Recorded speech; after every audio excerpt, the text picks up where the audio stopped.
Pakistan cricket board کے chairman Mohsin Naqvi نے اپنے چہیتے سلیکٹر وہاب ریاض کو آخر کیوں فارغ کیا؟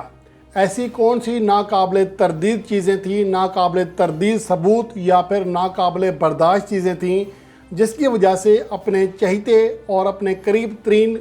سلیکٹر کو ہٹانا پڑا؟ اس کے حوالے سے اب کہانی کھل کر سامنے آ گئی ہے، اور جو لوگ یہ دعویٰ کر رہے ہیں کہ وہ لابنگ نہیں کر رہے اور یہ پاکستان کی جو شکستیں ہیں یہ آرگینک تھیں، اس میں کسی کا عمل دخل نہیں تھا، اب وہ ساری چیزیں کھل کر سامنے آ گئی ہیں۔ اب اس حوالے سے کچھ پلیئرز کے خلاف بھی سخت ایکشن لیے جانے کا قوی امکان ہے۔ اس کے حوالے سے پہلے بتایا جا چکا ہے کہ سینٹرل کنٹریکٹ پر از سر نو جائزہ لیا جا رہا ہے کہ کن کن پلیئرز کو رکھا جائے اور کن کو سائیڈ لائن کیا جائے۔ اب اس کے حوالے سے آج جیو نے اور جنگ گروپ نے ایک بڑی نیوز دی ہے جو کہ جانتے سبھی ہیں، لیکن آفیشیلی طور پر خبر پبلش کرنا یا ٹی وی چینل پر چلانا یہ تب ممکن ہوتا ہے جب آپ کے پاس ٹھوس وجوہات ہوں، ٹھوس ثبوت ہوں۔ اب اس کے حوالے سے جو چیزیں آئی ہیں وہ آپ کے ساتھ شیئر کرتا ہوں، لیکن اس سے پہلے آپ کو یہ کہانی تب سمجھ آئے گی جب آپ کے سامنے کچھ حقائق بھی رکھ رہا ہوں میں، تاکہ یہ رزلٹس آپ دیکھ لیں کہ وائٹ بال کی یہاں بات کرتے ہیں ہم۔ T20 ورلڈ کپ 2022 تک گو کہ ہم نے فائنل میچ ہارا، اس سے پہلے 2020 سے لے کر 2022 کے T20 ورلڈ کپ تک جب ٹیم یکجان تھی، کھلاڑیوں کا آپس میں اتحاد تھا، تو پاکستان نے 66 میں سے 41 T20 انٹرنیشنل میچز جیتے، 21 میں شکست کھائی، 4 بے نتیجہ رہے۔ 62% پاکستان کا فتوحات کا تناسب تھا، جو کہ انڈیا کے ہمراہ دنیا کی کسی بھی ٹیم کا سب سے بہترین تناسب تھا۔ T20 ورلڈ کپ 2022 کے بعد پلاننگ کی گئی، کپتان کو رسک دینے کے نام پر شاداب خان کو لایا گیا، پھر ایک سیریز میں بابر اعظم آئے، پھر شاہین افریدی آئے، تو T20 ورلڈ کپ 2022 کے فائنل کے بعد ہی یہاں پر پلاننگ شروع کر دی گئی تھی۔ اس حوالے سے اگر دیکھا جائے تو اسی عرصے میں پاکستان کے رزلٹ بری طرح خراب ہوئے۔ T20 ورلڈ کپ 2022 کے بعد سے اب تک پاکستان نے 31 T20 انٹرنیشنل میچز کے لیے ہیں، صرف 11 جیتے ہیں، 17 میں شکست ہوئی ہے اور 3 بے نتیجہ رہے۔ 35% پاکستان کی کامیابی کا تناسب ہے، یعنی کہ 62% سے کم ہو کر 35% رہ گیا۔ اور اگر ہم ون ڈے فارمیٹ کی بات کریں تو 2020 سے لے کر ایشیا کپ 2023 جو کہ ون ڈے فارمیٹ میں کھیلا گیا، اس میں پاکستان اور انڈیا کے درمیان میچ سے پہلے یا میچ کے دوران جو جھگڑا ہوا بابر اعظم اور شاہین افریدی کا، جس کی اطلاعات بھی آ گئیں، پھر رضوان نے اور باقی پلیئرز نے مسئلہ حل کرایا تھا، تو اس سے پہلے اگر پاکستان کی پرفارمنس دیکھ لیں، یعنی کہ 2020 سے لے کر ایشیا کپ 2023 کے پاک انڈیا دوسرے میچ سے پہلے، پہلا میچ تو بارش کی نظر ہوا تھا، دوسرے میچ سے پہلے پاکستان نے 31 میچز کھیلے تھے، 22 جیتے تھے، صرف 8 میں شکست ہوئی تھی، 1 بے نتیجہ۔ 70% پاکستان کی کامیابی کا تناسب تھا، جو کہ اس عرصے میں دنیا کی کسی بھی ٹیم کا سب سے بہترین تناسب تھا۔ نہ آسٹریلیا، نہ بھارت، نہ ساؤتھ افریقہ، نہ انگلینڈ، کوئی بھی ٹیم اتنا تناسب حاصل نہیں کر سکی تھی۔ پھر کیا ہوا؟ اس میچ کے بعد سے اب تک پاکستان نے اگلے 8 ون ڈے میچز میں صرف 3 جیتے ہیں، 5 میں شکست کھائی ہے، اور پاکستان کی فتوحات کا تناسب 37% رہ گیا ہے، لگ بھگ آدھا رہ گیا ہے۔ تو یہ حقائق ہیں۔ اب اس کے بعد آتے ہیں اس کہانی کے اوپر جس کے بارے میں نے پہلے آپ کو کہا تھا کہ یہ پاکستان کی شکستیں ہوئی ہیں، اس کے پس پردہ پیچھے کہانی کوئی اور چل رہی ہے۔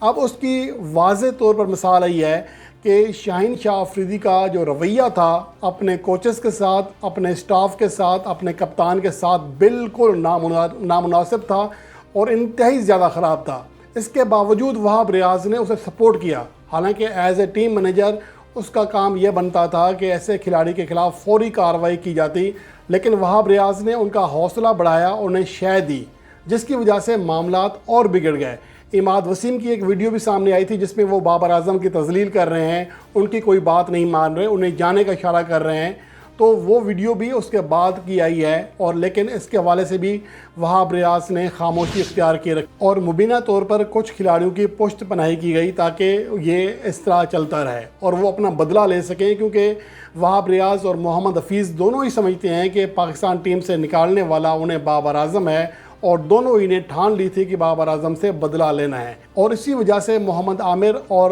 اماد وسیم کو اسی شرط پر پاکستان ٹیم میں لایا گیا تھا کہ کپتان کے پاس انہیں ڈراپ کرنے کا اختیار ہی نہیں تھا، وہ ڈراپ کر ہی نہیں سکتے تھے، وہ ان سے بات چیت نہیں کر سکتے تھے اس انداز میں۔ اور اس کے علاوہ کوچز نے جو رپورٹ دی ہے وہ یہ کہہ رہے ہیں کھلاڑی ایک دوسرے کے خلاف باتیں کرتے تھے، جس کی وجہ سے ٹیم کا ماحول بہت زیادہ خراب ہو گیا تھا، کوئی ایک دوسرے کی بات نہیں مانتا تھا، حتیٰ کہ کوچز کی بات کوئی نہیں مانتا تھا۔ تو یہ ساری چیزیں اب سامنے آ چکی ہیں۔ اب اس کے بعد دیکھنا یہ ہے کہ پاکستان کی جو مینجمنٹ ہے، خاص طور پر chairman P C B Mohsin Naqvi, اس حوالے سے کیا فیصلہ کرتے ہیں۔ اب اس حوالے سے جو نام ہے کچھ پلیئرز کے وہ لیے تو جا رہے ہیں، لیکن میں یہاں پر اس لیے نہیں کہنا چاہ رہا کہ ان کے ٹھوس ثبوت نہیں ہیں۔ ابھی کچھ نام ضرور ہیں جن میں ایک ایسا پنچ ہٹر بھی موجود ہے جو کہ پورے ٹورنامنٹ میں بری طرح فیل رہا اور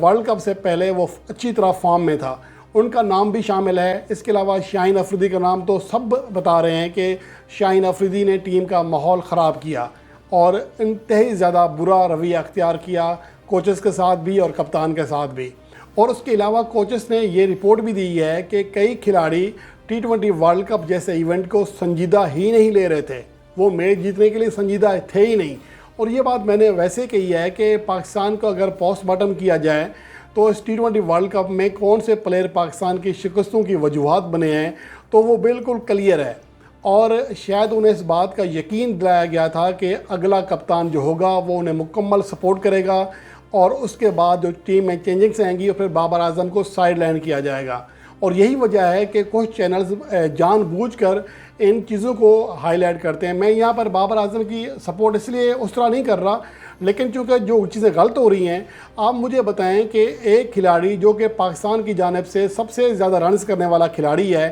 اسے کہہ رہے ہیں کہ وہ شکست کا ذمہ دار ہے، اور جس کھلاڑی نے رنز تک نہیں کیے، 13 سے بڑی اننگز نہیں کھیلی ہے یا وکٹیں اس طرح انداز سے حاصل نہیں کی ہیں، تو پھر کیسے کہا جا سکتا ہے کہ باقی کھلاڑی شکست کے ذمہ دار نہیں ہیں؟ پورے T20 ورلڈ کپ میں بابر اعظم اور محمد رضوان کے علاوہ ایک بھی ایسا کھلاڑی نہیں تھا جو کہ 45 سکور کی حد پار کر سکا ہو پورے ٹورنامنٹ میں، جبکہ بابر اعظم اور رضوان نے 100 سے زیادہ اسکور کیے تھے۔ اور اس کے علاوہ ایسی پچز پر جہاں پر ایونٹ کے جو آخری میچ تھا آئرلینڈ کے ساتھ وہ بھی پھنس چکا تھا، اگر بابر اعظم کریز پر نہ رہتے تو شاید وہ میچ بھی پاکستان ٹیم کے ہاتھ سے نکل گیا تھا۔ اس طرح جو پاکستان کا میچ انڈیا کے ساتھ تھا وہ بھی سیم، رضوان کے آؤٹ ہو جانے کے بعد صورتحال یکا یک بدل گئی، اور پاکستان کے پلیئرز نے جس طرح وکٹیں گنوائیں اس کے اوپر بھی سوالیہ نشان موجود تھا۔ اور اس کے علاوہ امریکہ کے خلاف میچ میں بھی یہی سیم کچھ ہوا کہ ایک ایسی پچ پر جہاں پر رنز کرنا مشکل تھے، پاکستان کے خلاف امریکہ کی ٹیم نے 162 رنز کا ٹارگٹ چیز کر لیا۔ تو یہ ساری چیزیں ہیں جن کے اوپر ماہرین بھی سمجھتے ہیں اور عام فینز بھی سمجھتے ہیں، لیکن ان چیزوں کو اس طرح رنگ دیا جا رہا ہے کہ ان کی شکستوں کی وجوہات کچھ اور ہیں۔ ٹھیک ہے، یہاں پر میں بابر اعظم کی کپتانی کا دفاع نہیں کر رہا، ان سے بہت سارے غلط فیصلے بھی ہوئے ہیں، لیکن اہم بات یہ تھی کہ جب وہ اس طرح کا ماحول دیکھ رہے تھے تو کیوں نہیں ایکشن لیا، کیوں نہیں بتایا، اور یہاں تک ریزائن تک کر دینا چاہیے تھا، واضح بتا دینا چاہیے تھا، بجائے اس کے کہ جن شکستوں کا پاکستان کو سامنا کرنا پڑا وہ صورتحال اس ٹائم بھی کلیئر ہو جاتی۔ اور بہت ساری چیزیں ایسی ہیں جو کہ ابھی آنا باقی ہیں۔ کوچز نے اپنی رپورٹ دے دی ہے اور گیند اب محسن نقوی کے کورٹ میں ہے کہ وہ کپتان کے حوالے سے کیا فیصلہ کرتے ہیں، لیکن جو اطلاعات آ رہی ہیں اور جو ماحول بتایا جا رہا ہے اس کے مطابق ان پلیئرز کے خلاف سخت ایکشن لیا جائے گا